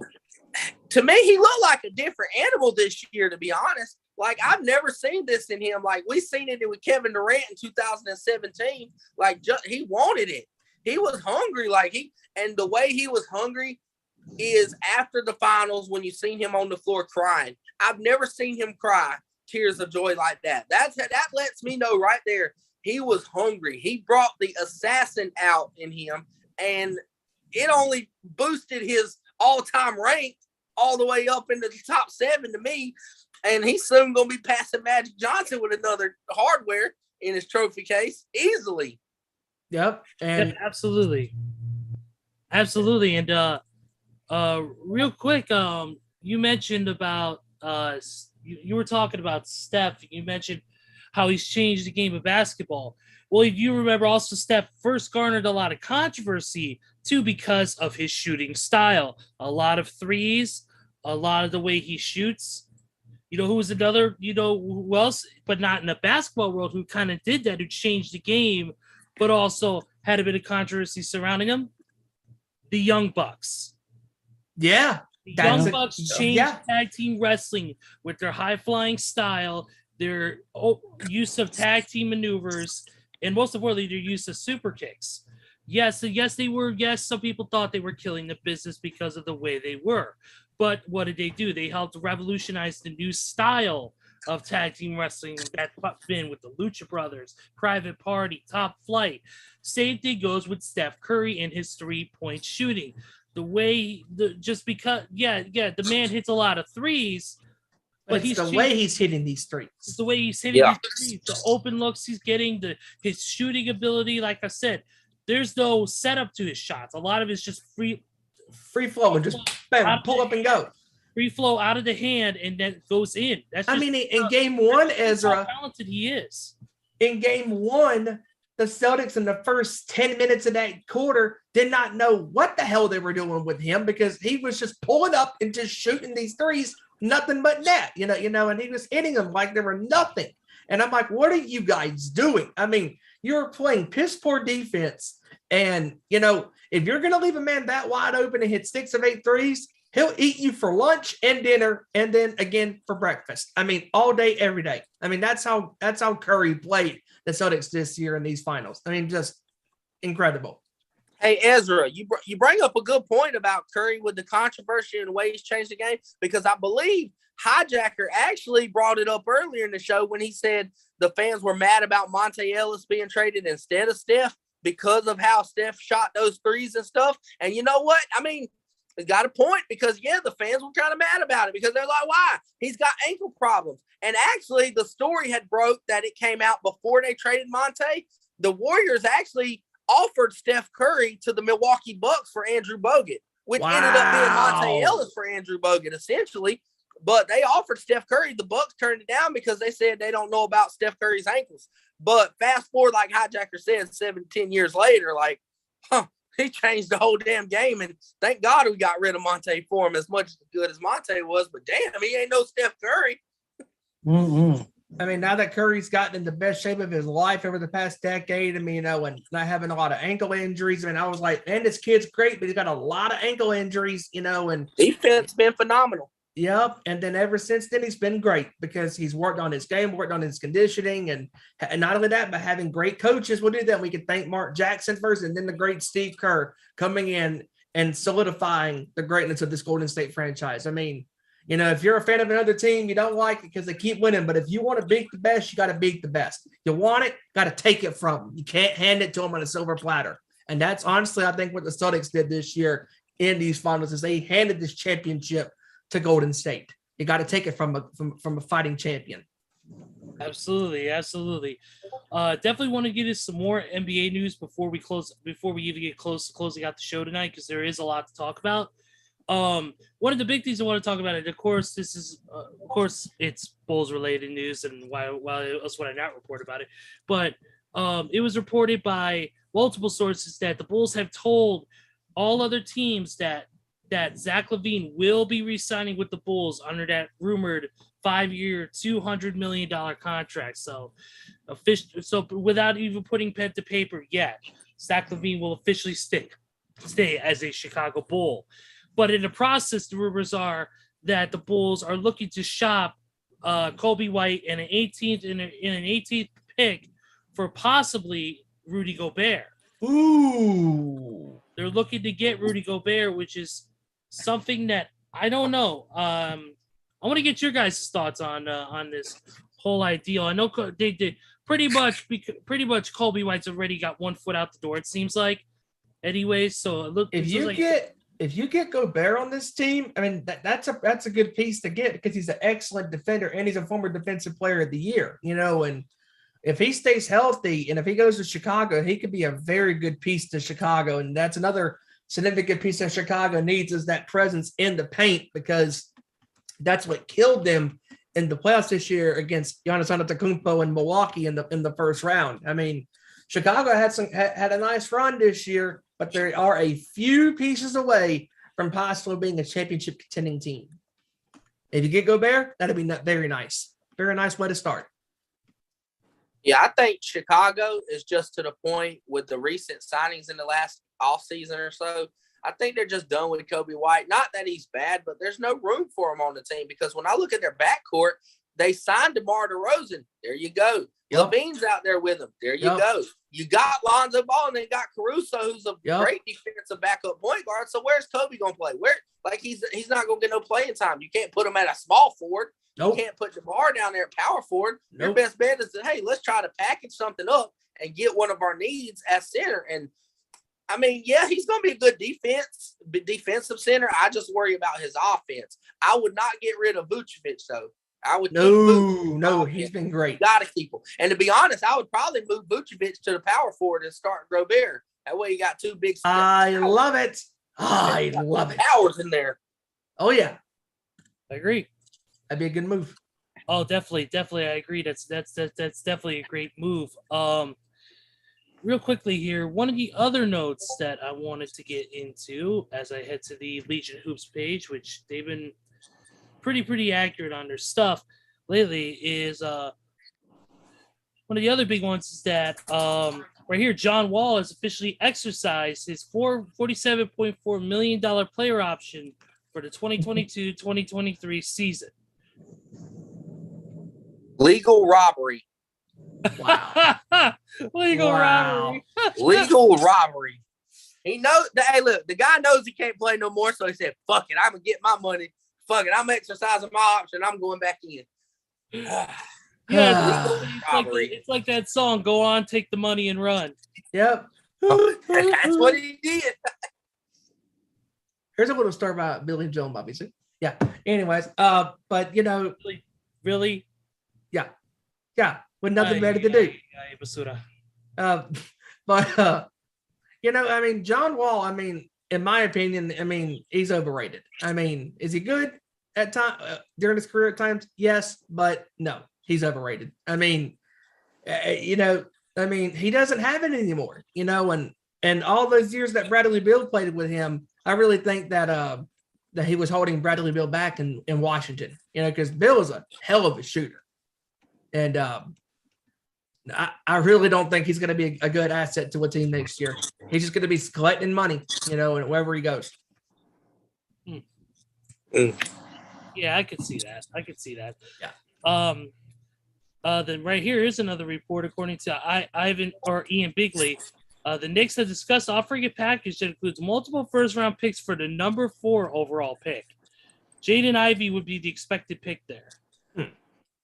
Oh my Jesus! Oh dear God! The Knicks, they suck. Here we go. Here's another one right here. According to Yossi Gazan of HoopsHype.com, the Celtics will look to extend Al Horford on a 1 to 2 year team-friendly deal this offseason. Okay. Yep. Smart. Hey Ezra, what about did you get to the one about that broke 2 hours after our show last week with the Dallas Mavericks finally trading for their center? No, I did not. Go ahead and tell that, Kevin. I don't have the story right in front of me.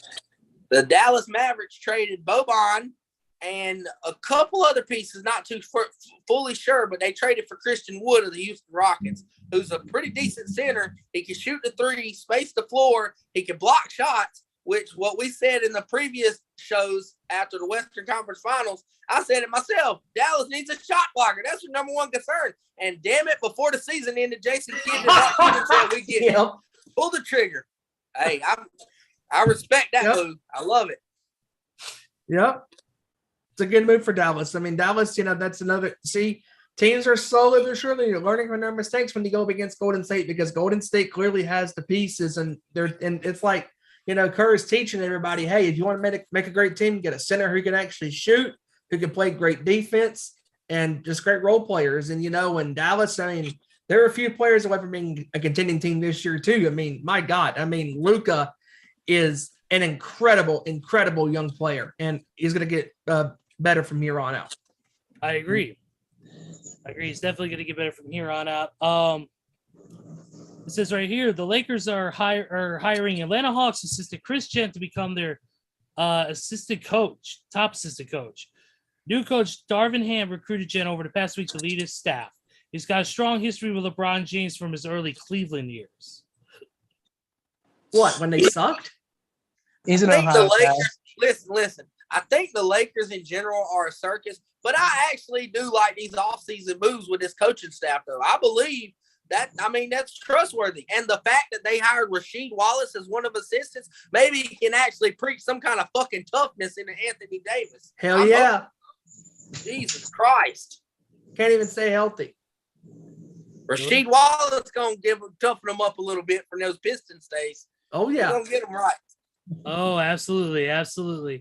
One of the other ones is real quick as I pull up my documentation. Gotta love internet when you need it the most. It's not working too well. And I'm not talking about Celtics offense. Oh, I think it's getting very stagnant on the offensive end. Okay. Yes, it is. It's getting very stagnant, very uncontrollable. Right here. Let's talk about what you mentioned on the pre-show, and that is the drama involving the Hornets. Let's go into it. First, Kenny Atkinson, who is of course the top assistant over at Golden State, originally had verbally agreed to become the new head coach of the Charlotte Hornets. Well, here's the funny part. is, for those of you who don't know, is that Atkinson announced on Twitter, not to the Hornets office, not privately to the management, that I'm sticking with Golden State as their top assistant. Wow. And I remember that tweet. And so now they got to restart the coaching process. The finalists before were Harry Stotts and New York Knicks' favorite son, Mike D'Antoni. Oh my God! Hey, Charlotte's a fucking dumpster fire here in North Kakalaki, baby. Yeah. Oh my God. Don't. That is so. Listen. That is so sad that an assistant coach would rather coaching money and go. He said, "Fuck Charlotte. I'll win rings and play under Steve Kerr. Hit the hell with it." The fact that Mike D'Antoni is in the coaching conversation is a dumpster fire. I mean, oh my God. I mean, Mike D'Antoni couldn't even get it done in the Rockets. Hey, you remember when The Rock was? Hey, listen, you remember when The Rock was singing Sacramento? There I go. Well, Yes. in 4 years, LaMelo Ball is going to be singing Charlotte. There I go. He gonna get the fuck out of Charlotte. Oh God. Yeah, LaMelo ain't gonna stay in Charlotte. Oh God, Don't you're see it killing me. happening. You're killing me. No, oh my God. I mean, I thought the Panthers were a shit fest.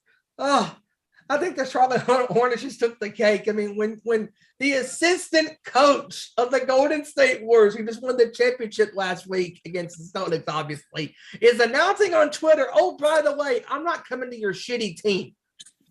I mean, oh my God. Well, I read where well, the Stephen Hornets and Randy, were, it looks like if we ever want to see a championship parade, we need to get the fuck out of North Carolina. yeah. We gotta move to the West Coast somewhere.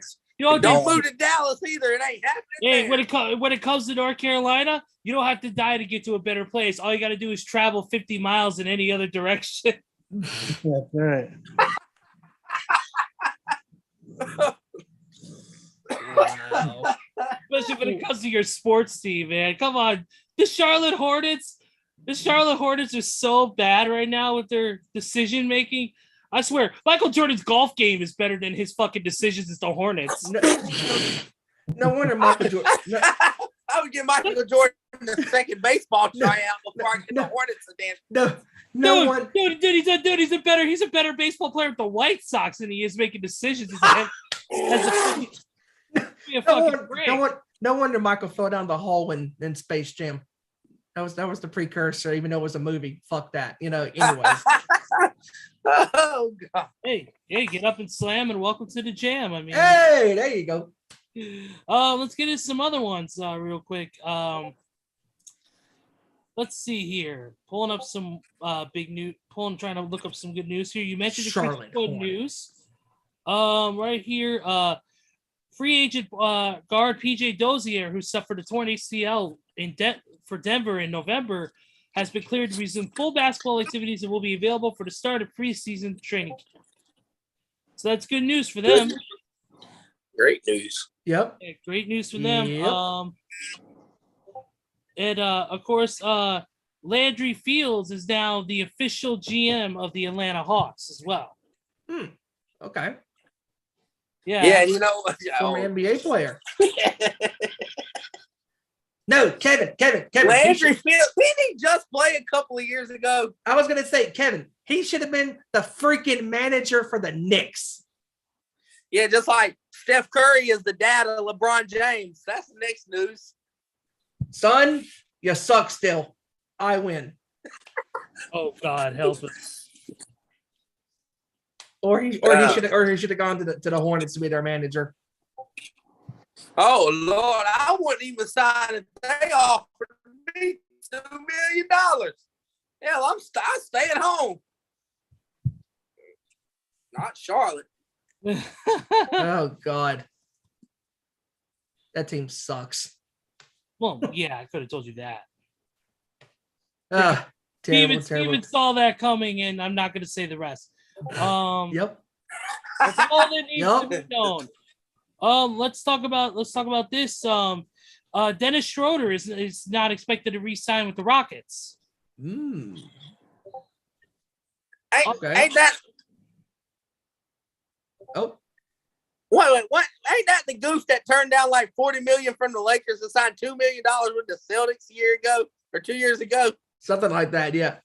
He said, "I'm cutting it down. I want more money." Ends up signing $2 million with the Celtics, getting cut 2 weeks later.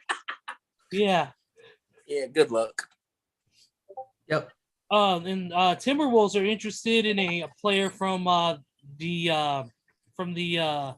Atlanta Hawks, a player known as Clint Capella. That'd be a pretty good move for Minnesota. He's a pretty good player.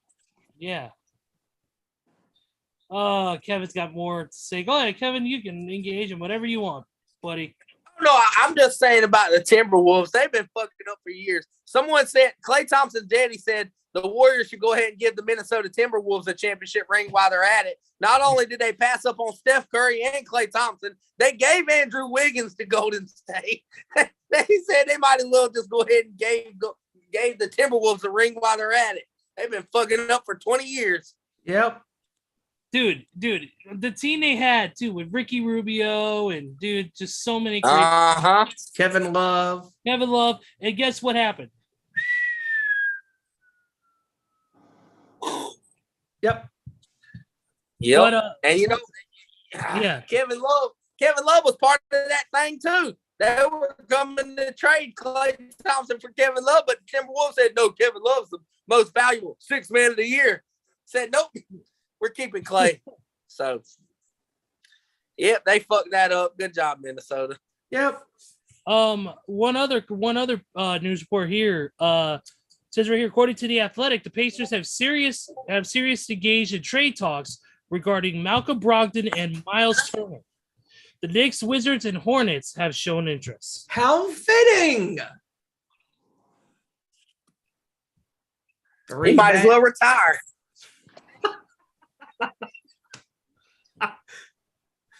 Ouch.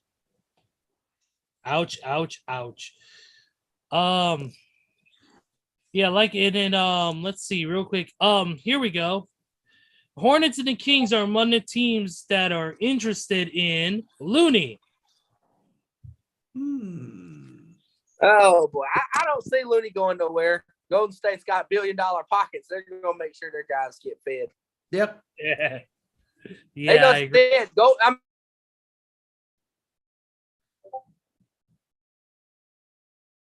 And we want to come back here. Go ahead and sign your Wiggins. We'll sign cheap. We will come back here. Fuck Charlotte. I ain't going to Charlotte. I wish I could get the hell out of North Carolina. Hell. Maybe you'll have better internet service. Yeah, I might better. Yeah. Yeah, it looks like you're stuck on that. Looks like you're stuck on that 3G, not that 5G LTE.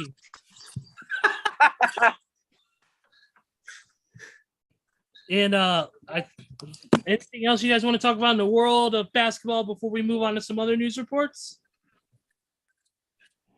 Think I'm good. How about Kyrie Irving not knowing his player option? He might not take his player option because he wants a supermax deal with the Nets, and he might leave Brooklyn to join the Knicks. God help us all on that one.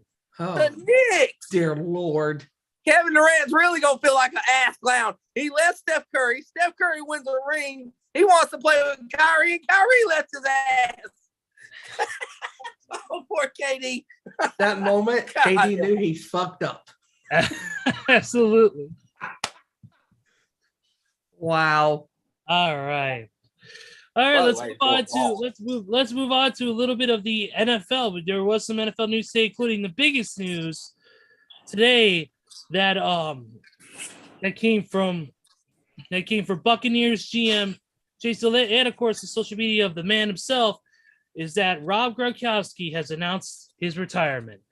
Rob Gronkowski, of course, an absolute beast at the tight end, 4-time Super Bowl champion, 4-time first-team All-Pro, 5-time Pro Bowl selection, 92 receiving touchdowns, the third most by a tight end, and the most 100 plus receiving yard gains by a tight end at 32. So if this is truly the end of Gronk, he leaves this league with an absolute Hall of Fame career in one of the best tight ends in the game. But there was also a report that supposedly, I'm not sure if it was a joke or not, but it was supposedly, according to a Twitter post I saw, according to Breaking Report Gridiron, Rob Gronkowski's agent Drew Rosenhaus said that Gronk could still come out of retirement if Tom Brady calls him during the offseason. That's per Adam Schefter. And of course, Tom Brady, being Tom Brady on Twitter, God help us all that Tom Brady actually has a Twitter now, posted this. Dumb. Yeah. Gronk has all. Randy, you don't seem to be thrilled about this one, so why don't you take the floor, good sir? Yeah, Gronkowski has the most awards and the fewest brain cells. So, I mean, let's go with that. So, take that for brutal. What it's worth. Absolutely brutal. So, it won't be long. He won't be playing football, and he'll just say, "Why Gronk not play football? Oh, I quit. I didn't know." And he'll be back.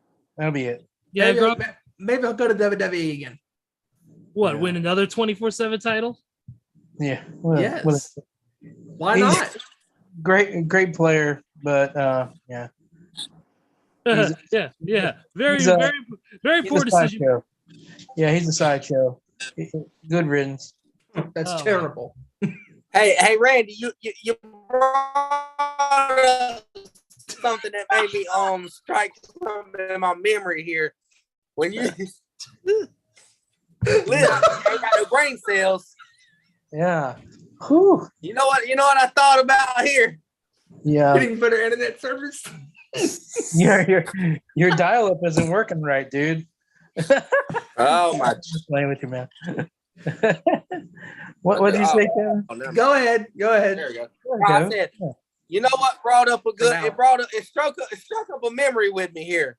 You remember when you said Gronk ain't got no brain cells? It made me think of a rap when John Cena was in WWE when he was talking about Brock Lesnar when he said, "God give me strength, forget to give me brain." Yeah, Yes. exactly Yes. right. Yes. That's Gronk. That just That's brought back Gronk. some memories, bro. Awesome. Oh my God. Oh. Forget to give me brain. That is Gronk. I mean, when you're partying with Peter Griffin on Family Guy, you ain't got no brain. And by the way, Kevin, this is your internet. I think they're trying to say it to me. I'll say it, and this is somebody told me this one time, and that's it. He's as sharp as a bowling ball. This is Gronkowski. That's all I got to say about it. Wow. Okay. Let's talk about this real quick, guys. According to Jake Trotter of Cleveland Browns coverage on ESPN, Tony Busby announces in a statement that all but 4 of the civil lawsuits against Deshaun Watson have been settled. Wow. Well, we'll see. They said there's 77 of them, so he's out. He's got the first ones out the way. Yes, absolutely. I wonder how many millions hit that pocket. Yep. Let's talk about this. Ndamukong Suh was on ESPN2's NFL Live. He said he put on the basis of his future. He put, it looks like the Bucs are out of the picture, but he said he would like to continue playing. And then he retweeted that tweet from Adam Schefter. Put, the Raiders could be fun. Ooh. He's an old school guy. He'd fit in good there, Oh yeah, old school, hard hitting dude. Absolutely. I think he would fit that Raiders, especially that classic Raiders offense that my dad grew up with. Yes, sir. Yes, sir. He would fit that to a T. So I think he would actually be a good fit for the Raiders. I'd like to see that. I'm not a fan of his, but man, when he gets there, I'll forget about a lot of stuff. Oh yeah. Well, so do the other players because of the concussions he causes, but I digress. Oh yeah, and he'll be a good fit for the Raiders if Vegas gets him.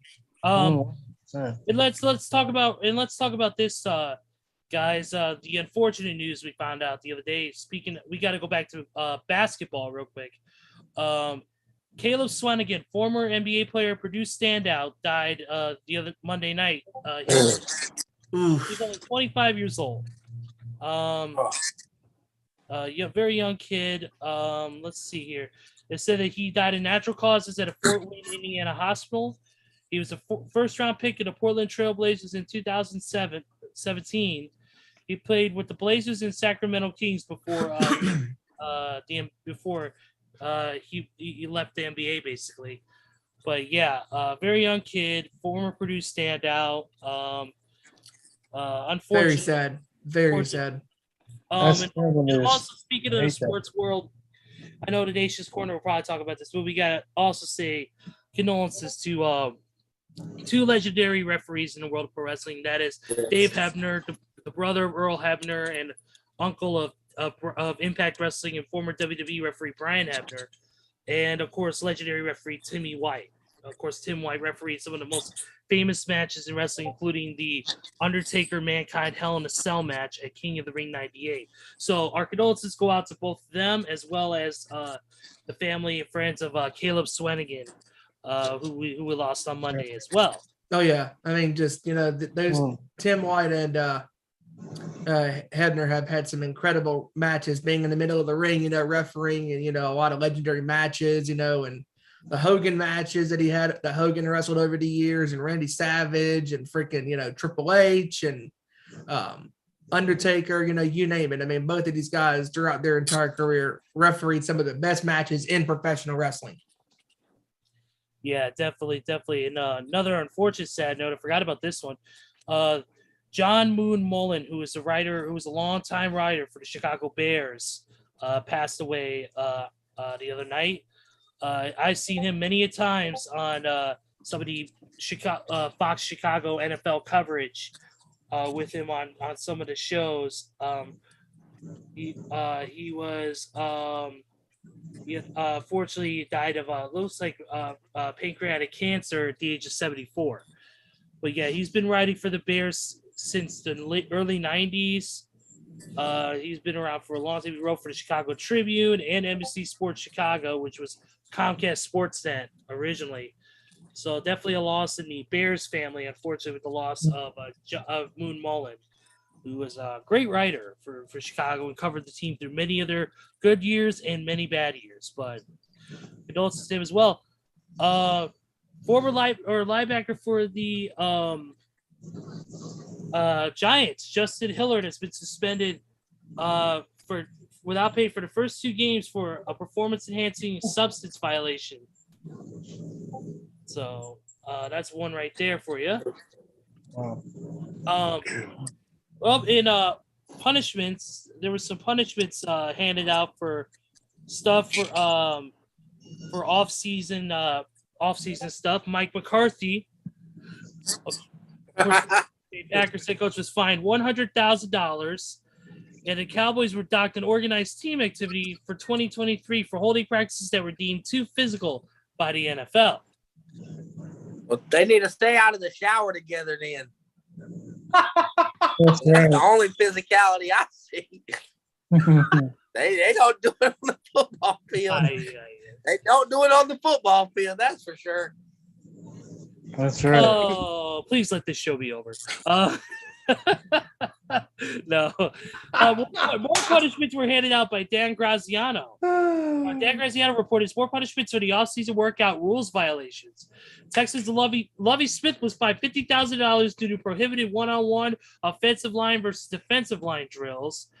And the Commanders coach Ron Rivera was fined $100,000, and Washington loses 2023 OTA practices due to excessive contact in practice drills. Damn. Wow.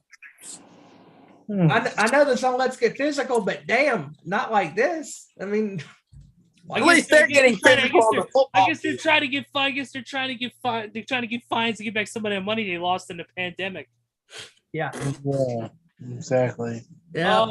Here's a news note. Here's some more news notes. Here,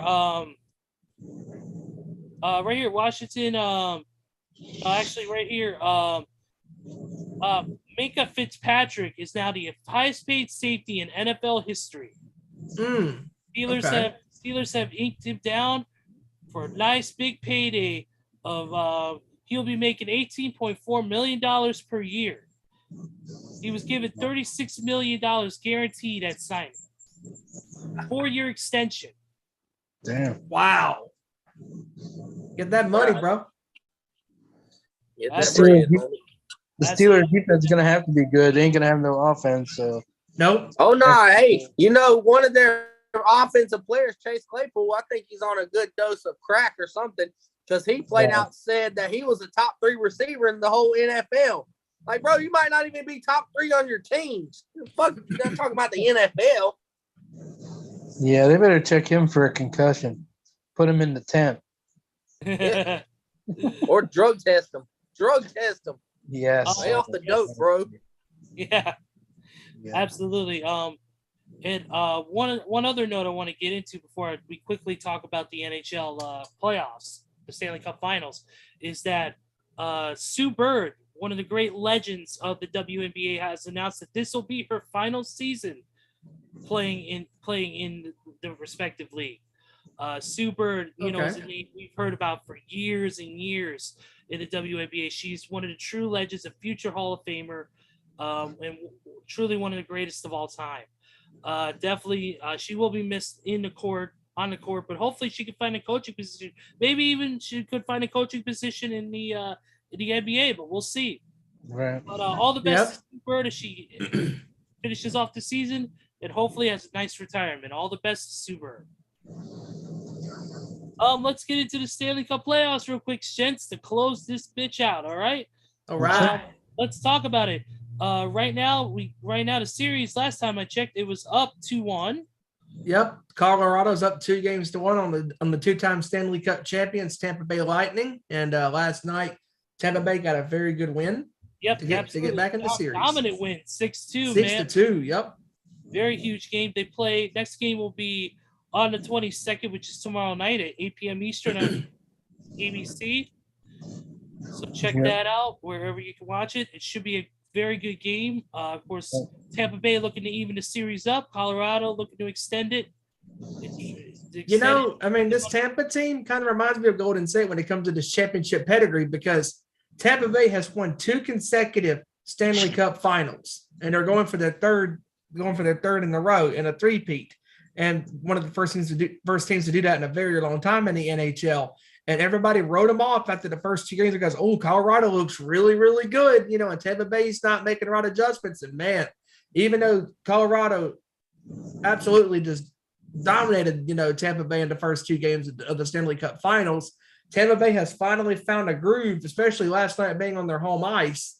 And, of course, we know no matter what sport it is, if it's football, basketball, baseball, hockey, whatever, you name it, you play good at home 90% of the time, and you feel more comfortable on your home court or ice or field, whatever sport it is. And Tampa just took it to them. I mean, even when Colorado got it to win and won, Tampa they knew what they had to do, and they took care of business and absolutely defended home ice and got a much needed victory in this series, because if they go down 3-0, pretty much it's a wrap. And now that we got a series, now it's Colorado up 2-1, and we shall see what happens tomorrow in Game 4. Well, I think in hockey's probably the only really sport of this, of the baseball and of the series sports, baseball and basketball.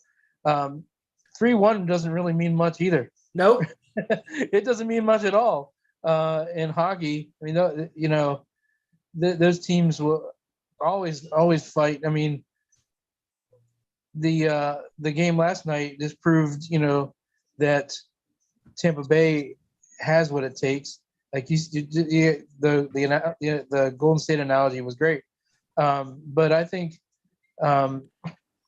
Colorado just kind of came out and they were too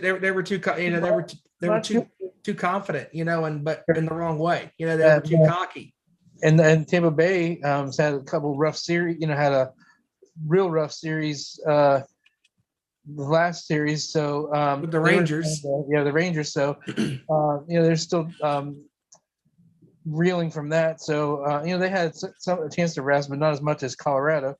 And, Yeah, and now they're getting their bearings. So I really think this series is going to be tied 2-2. I mean, Tampa's going to be reassured that they're going to be like, look, we can't go back to the West Coast down 3-1. I mean, even though, like you said, Randy, you can come back from any deficit in hockey, pretty much. I mean, no lead is safe in hockey. I mean, no lead is safe in any sport, but especially hockey, because it could be 2-1, 2-0, 3-0, just like that, and boom, you're back in the series, and it's going to be very interesting the last couple of games of these Stanley Cup finals between these two teams, because they're both battle-tested teams.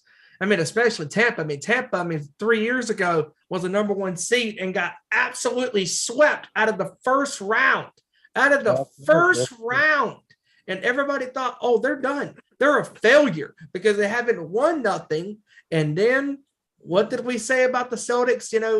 Losing to Golden State, you got to fail if you want to succeed.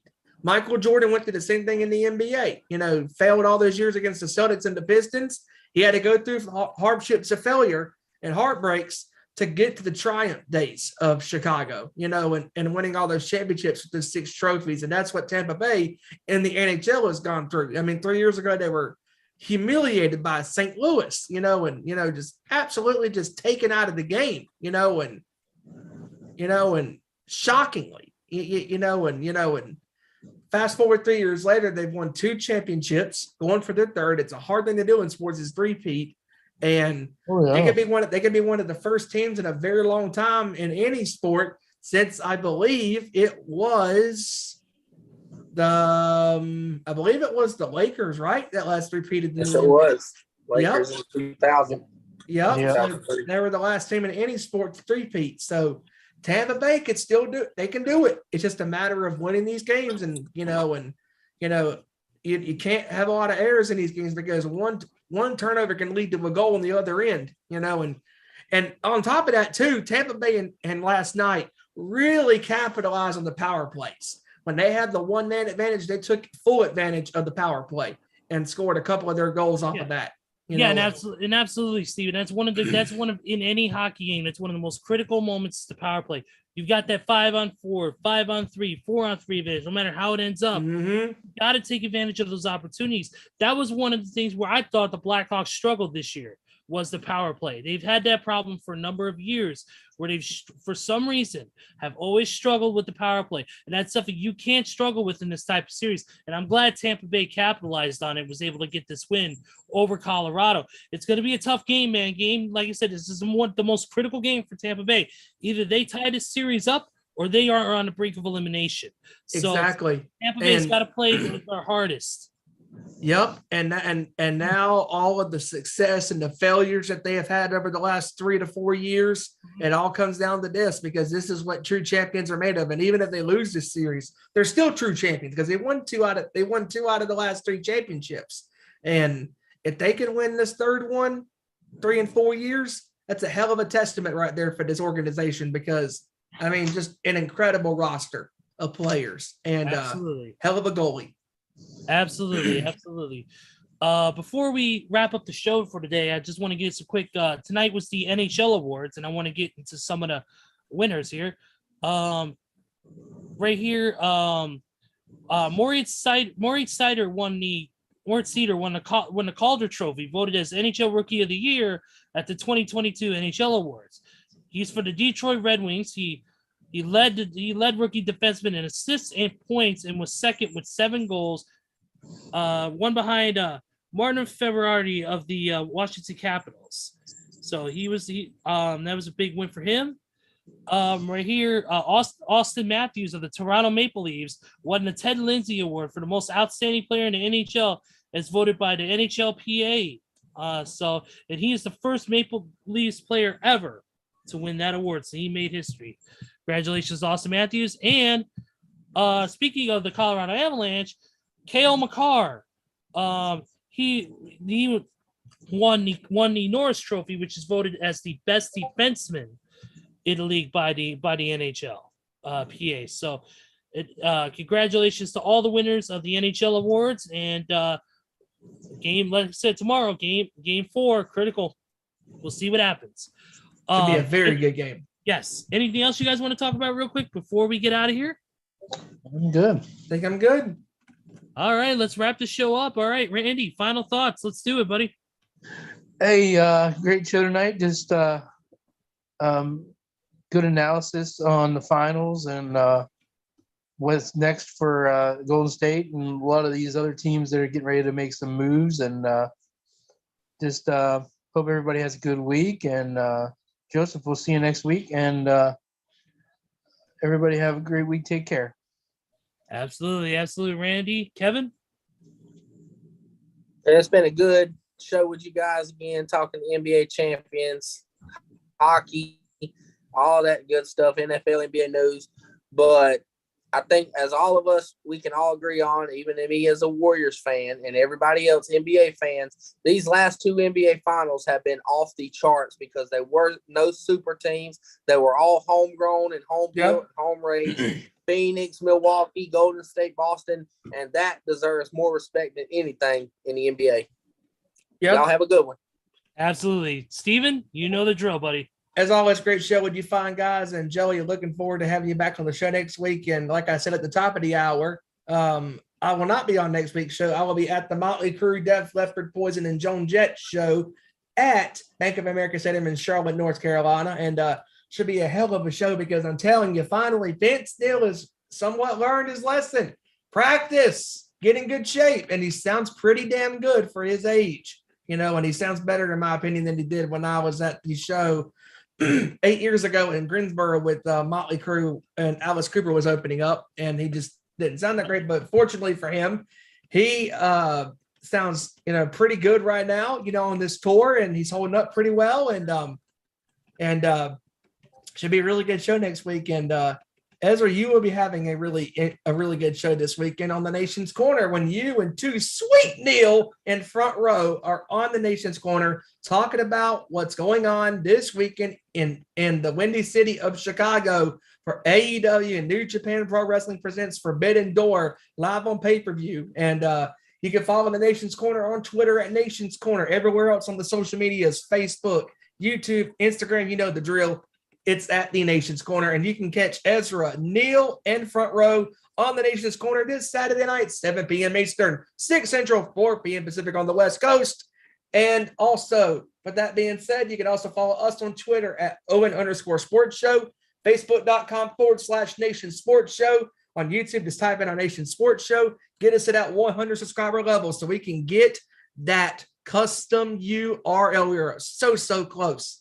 And looking forward when we get that, because it'll make it much easier sharing content on this channel and across our social media platforms. And with that being said, Ezra, the drill, wrap this up, my friend. And before I forget, I actually got to spend a little time with Dad on Sunday for Father's Day. I went to the hospital and visited him, and he's in good spirits, and he's talking, and he's a fighter. He's a hell of a fighter. He's got that never give up mentality, and it was really good getting to spend some time with him up there, and I'm so ready for him to be home. Miss you, Dad. I love you. Can't wait to have you back home. Absolutely, Stephen. Thank you, gentlemen, for all of your insights. Thank you for everything on this show. Joey, we'll see you next week, buddy. Get everything straightened out, and we will talk with you later. Of course, we got to thank not only these guys, but we also got to thank our special guest to start the show, Hijacker Mike, for coming in, giving us his experiences on the Warriors Parade. Thank you to Hijacker, as always, for all the great work he does for both shows. We couldn't do this without you, man. Thank you so much, and we'll see you again soon on this show. Of course, I will be at Forbidden Door this weekend, live in the audience, watching this history-making event go down. I can't wait to be there. I'll have all the details and all the little nuggets of info on my experience the next week on the Nation's Corner, probably. That, of course, is to be determined. But I will be on, with, like you said, with Neil and with Front Row this week. And we have a very special guest joining us, too, a woman who has covered New Japan Pro Wrestling and Japanese Pro Style all day long. And she will be on with us. And I can't wait to talk to her about everything Japanese Pro Wrestling. It's going to be awesome. It also Well, welcome back, Kushida, to New Japan Pro Wrestling. He made his return this morning at New Japan Road. We'll be talking about that along with Forbidden Door and along with everything pro wrestling this week on the Nation's Corner. So, for Stephen Wyand, for Randy Giron, for Kevin Rory, for Joseph Thorne, and for our boy Sham Hi, Jacker Mike, I am Ezra Vickery, and we will see you right here next week for another great edition of our Nation's Sports Show. Take care, everybody. Have a great week and enjoy pro wrestling. Peace.